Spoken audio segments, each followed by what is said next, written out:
चुनावी साल में बिहार से ज्यादा मोदी सरकार मिथिलांचल को लेकर मेहरबान नजर आई।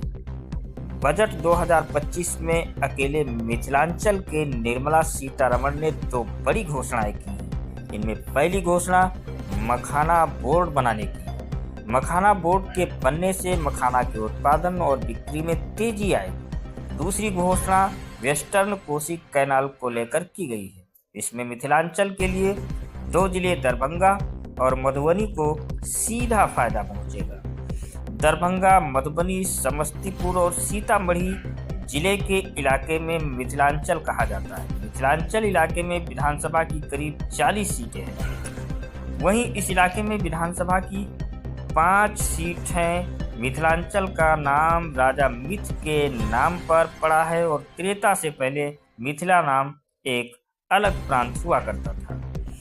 राजा जनक मिथिला के ही राजा थे। उनके शासन में मिथिला की सीमा बिहार के साथ साथ नेपाल के भीतर तक थी। नेपाल का मधेश इलाका पहले मिथिला का ही हिस्सा हुआ करता था। मिथिलांचल की आबादी मिश्रित है। यहाँ पर ब्राह्मण, दलित, निषाद और मुस्लिम के साथ साथ यादव, कोयरी, कुशवाहा समाज का भी दबदबा है। 2020 में चुनाव आयोग ने 3 चरणों में विधानसभा का चुनाव कराया। पहले चरण में दक्षिण बिहार की 70 सीटों के लिए चुनाव कराया गया।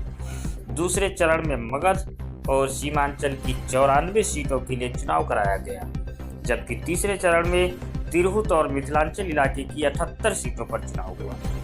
लालू यादव की पार्टी ने पहले चरण के चुनाव में बढ़त हासिल की। आरजेडी गठबंधन को 70 में 47 सीटों पर जीत मिली। एनडीए गठबंधन ने 22 और अन्य ने 1 सीट पर दर्ज की थी जीत। और दूसरे चरण में मुकाबला टक्कर का रहा।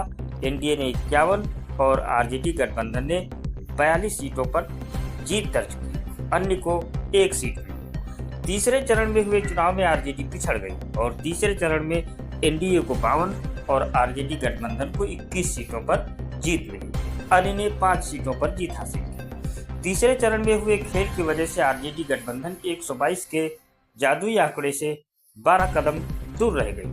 2020 के चुनाव में मिथिलांचल इलाके की 40 में से सिर्फ 10 सीटों पर आरजेडी को जीत मिली। 30 सीटों पर एनडीए ने जीत दर्ज की थी।